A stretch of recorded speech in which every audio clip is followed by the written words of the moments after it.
The complete removal guide for Logistics Loadbar XL, the one-way load bar solution for securing light to medium weight loads.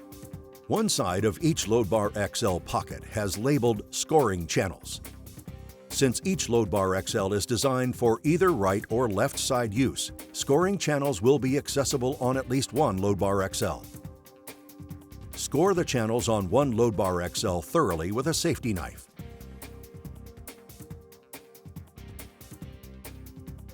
Next, pry open and bend back the Loadbar XL pocket using a pry bar, so the 2x4 is exposed. Lift and remove the 2x4 from the pocket by prying and pulling up.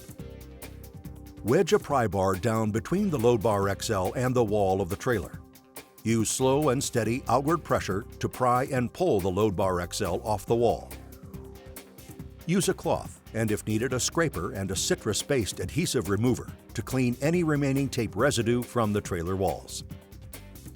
Optional: use a forklift to slowly lift one side of the 2x4 near a load bar pocket, releasing the load bar from the wall. Use caution to not damage the freight.